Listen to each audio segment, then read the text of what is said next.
अस्सलाम वालेकुम दोस्तों, कैसे मिजाज हैं आप सबके। उम्मीद है खैरियत से होंगे। आप देख रहे हैं एजे इलेक्ट्रिक यूट्यूब चैनल और मेरा नाम आमिर है। दोस्तों, आज की इस वीडियो में मैं आपको बिजली का बिल कम करने के 7 ऐसे जेन्युइन और प्रैक्टिकल तरीके बताने वाला हूं जो कि ना सिर्फ प्रैक्टिकल हैं बल्कि आजमाए हुए भी हैं। मतलब ऐसा नहीं है कि मैं आपको कहूं कि आप ये तावीज लिख के मीटर के साथ लटका दें तो आपका बिजली का बिल कम हो जाएगा, बल्कि मैं आपको जो तरीके बताऊंगा वो बिल्कुल जेन्युइन है और काम भी करते हैं। तो दोस्तों, सबसे पहली चीज जो आपके बिजली के बिल में इजाफा करती है वो है आपके घर में लगे हुए यूपीएस के साथ लगी पुरानी बैटरी। जी हां दोस्तों, जब भी कोई यूपीएस की बैटरी या फिर कोई भी बैटरी हो वो बहुत ज्यादा पुरानी हो जाती है तो उसका जो डिस्चार्जिंग टाइम है वो कम हो जाता है और जो चार्जिंग टाइम है वो बढ़ता जाता है। यानी आपका जो यूपीएस है वो आपकी उस बैटरी को मुसलसल चार्ज करता रहता है, लेकिन उसका जो पेट है वो कभी भरने नहीं पाता, वो कभी फुल नहीं हो पाती, बहुत ही लेट जाके फुल होती है और जल्दी डिस्चार्ज हो जाती है। यानी कि नई बैटरी अगर 4 घंटे निकालती थी तो अब आपकी बैटरी 1 घंटा निकालती है। तो दोस्तों, ये इस चीज की निशानी है कि अब आपको अपनी वो बैटरी रिप्लेस कर देनी चाहिए, चेंज कर देनी चाहिए। और जब भी दोस्तों आप नई बैटरी परचेज करें, चाहे वो ड्राई बैटरी हो या फिर एसिड वाली हो, तो कोशिश करें किसी अच्छे ब्रांड की बैटरी परचेज करें। उसके बाद बात करते हैं दोस्तों आपके बिजली के बिल में इजाफा करने वाली दूसरी चीज का, तो वो है दोस्तों आपके घर में हुई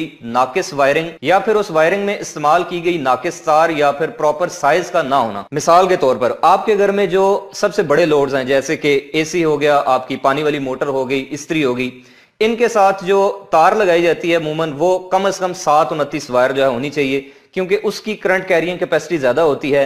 329 जो तार होती है इसकी जो करंट गुजारने की सलाहियत है वो तकरीबन 5 से 7 एम्पेयर है। तो अब अगर कोई बड़ा लोड है आपका, जैसे एसी है मिसाल के तौर पर, उसकी जो करंट है वो अगर 10 एम्पेयर है और उसके लिए आपने एक ऐसी तार लगाई हुई है जिसकी करंट कैरियरिंग कैपेसिटी ही 5 एम्पेयर है, तो जैसे ही आप उस लोड को ऑन करेंगे, एसी को ऑन करेंगे या किसी भी चीज को ऑन करेंगे, तो आहिस्ता आहिस्ता आपकी जो वो तार है वो हीटअप होना शुरू हो जाएगी और इस तरह से लाइन लॉसेस बढ़ने की वजह से आपके बिजली के बिल में भी इजाफा हो सकता है। ये जैसे दोस्तों आप मेरे हाथ में देख सकते हैं कि ये दोनों तारें जो हैं वो 329 तारें हैं, यानी कि इनका जो साइज है वो 329 है, लेकिन आप इनके कंडक्टर में जो फर्क है वो वाज़े तौर पर महसूस कर सकते हैं कि एक जो है वो कितनी बारीक सी है और दूसरी कितनी मोटी सी है। तो दोस्तों हमेशा याद रखें कि जब भी आप घर की वायरिंग कराएं तो उसमें कोशिश करें कि आप किसी ब्रांडेड, किसी अच्छी कंपनी की कॉपर की खालिस तार का इस्तेमाल करें और जिस लोड के साथ जो भी एक स्टैंडर्ड होता है तार का साइज, वही आप उस तार का इंतखाब करें। उसके बाद बात करते हैं दोस्तों बिजली का बिल कम करने के तीसरे तरीके के बारे में, और वो है दोस्तों कि आप अपने घर में जो बड़े लोड्स हैं उनको पीक आवर्स के अंदर इस्तेमाल मत करें। जी हां दोस्तों, पीक आवर्स का मतलब ये होता है अगर आप अपने घर का जो बिजली का बिल आपको आता है उस बिल की बैक साइड के ऊपर देखें तो आपको वहां पर एक महंगी बिजली के औकात नाम से जो है वो एक टेबल दिखाई देता है जिसके अंदर पीक आवर्स जो है वो मेंशन किए होते हैं। और पीक आवर्स क्या होते हैं कि जिस टाइम पे बहुत ज्यादा लोड होता है, जैसे कि आप कह लें कि गर्मियों के अंदर शाम 6 बजे से लेकर रात के 10-11 बजे तक, तो ये पीक टाइम होता है। इस टाइम पे आप जो बड़े लोड हैं आपके, जैसे कि पानी वाली मोटर है, आपकी इस्त्री हो गई और इस तरह के जितने भी लोड्स हैं उनको आप कोशिश करें कि ऑन ना करें, क्योंकि जो आजकल दोस्तों डिजिटल स्मार्ट एनर्जी मीटर्स आ रहे हैं उनके अंदर ये सिस्टम मौजूद है कि वो पीक आवर्स के अंदर किए गए इस्तेमाल शुदा यूनिट्स का जो है वो अलग से हिसाब रखते हैं। तो पीक आवर्स के अंदर दोस्तों आप कोशिश करें कि आप कम से कम लोड इस्तेमाल करें और जो बड़े लोड्स हैं उनको तो बिल्कुल इस्तेमाल ना करें। उसके बाद बात करते हैं दोस्तों कि बिजली का बिल कम करने का और बिजली की बचत करने के चौथे सबसे इफेक्टिव तरीके के बारे में, और वो है दोस्तों कि आप अपने घर में जितने भी एनर्जी सेवर आप इस्तेमाल करते हैं इनको रिप्लेस कर दें इस तरह के एलईडी बल्ब के साथ। अब यहाँ पे कुछ दोस्त है वो कमेंट करके बताएंगे कि हमने तो लगाया था 6 महीने पहले और 2 दिन बाद खराब हो गया, कोई कहेगा 1 महीने बाद खराब हो गया। तो दोस्तों यहाँ पे मैं आपको एक चीज बताता चलूं और वो ये है कि जब भी आप हमेशा याद रखें, जब भी एलईडी बल्ब खरीदें या फिर एनर्जी सेवर खरीदें तो एक चीज आपने हमेशा याद रखनी है कि ये हमेशा चूड़ी वाला खरीदें जिसके ऊपर ये जो कैप होती है ये चूड़ी वाली बनी हो, क्योंकि इंटरनेशनल जो जितने भी बल्ब होल्डर इस्तेमाल किए जाते हैं वो हमेशा इस तरह की चूड़ी वाले इस्तेमाल किए जाते हैं। और इनका सबसे बड़ा फायदा ये होता है कि इस चूड़ी वाले कैप के अंदर जो कनेक्टिविटी है वो बहुत प्रॉपर और अच्छी बनती है।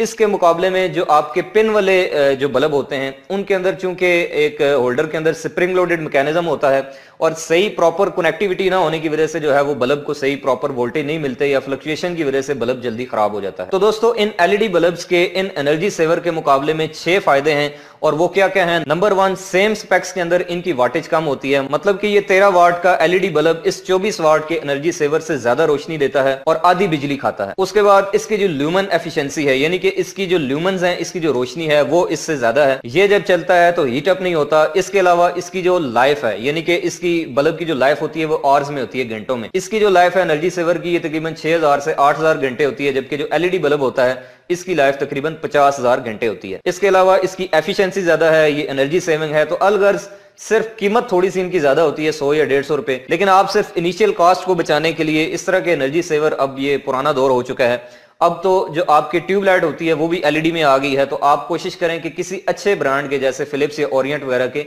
एलईडी बल्ब रिप्लेस करें, इससे आप अपने बिजली के बिल में काफी कमी महसूस करेंगे। उसके बाद बात करते हैं दोस्तों बिजली का बिल कम करने के 5वें और सबसे बेहतरीन तरीके के बारे में, और वो है दोस्तों कि आप अपने घर में सोलर सिस्टम को इंजेक्ट करें, सोलर सप्लाई को इस्तेमाल करें और अपना सारा इन्हिसार जो है वो वापडा के ऊपर ना रखें। सोलर एनर्जी इस वक्त दोस्तों दुनिया की सबसे बड़ी और सबसे चीप और सस्ती जो है वो ग्रीन एनर्जी है। और कहा जाता है कि एवरेज किसी मुल्क में अगर 165 दिन जो है वो साल के 165 दिन सूरज निकलता है तो उस मुल्क में सोलर एनर्जी जो है वो फिजिबल होती है। और पाकिस्तान जैसे मुल्क में जहां पे 365 दिनों में से 300 दिन सूरज निकलता है, तो आप अंदाजा कर लें कि सोलर जो है वो किस हद तक आपको फायदा दे सकता है। आप अपने घर के हिसाब से कैलकुलेशन कर लें, उस हिसाब से आप 4 या 5 या जितनी भी सोलर प्लेट्स लगती हैं वो आप अपने घर की छत पे लगा लें या ऑफिस की छत पे लगा लें। दिन के टाइम आप सोलर से जो है वो सप्लाई इस्तेमाल करें, रात के टाइम आप वापटा को इस्तेमाल करें।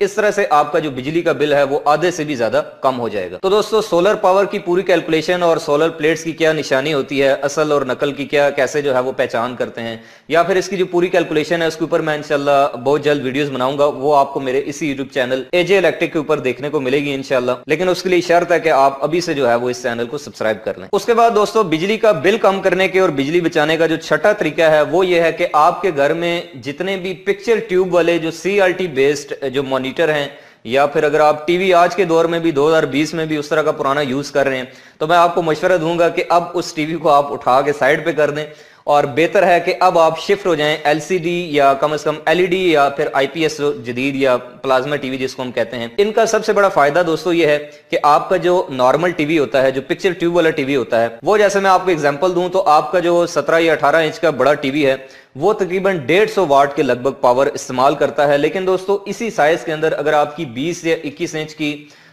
LED है या फिर LCD है तो उसकी जो पावर है दोस्तों वो तकरीबन 25 से 30 वाट के दरमियान में रहती है।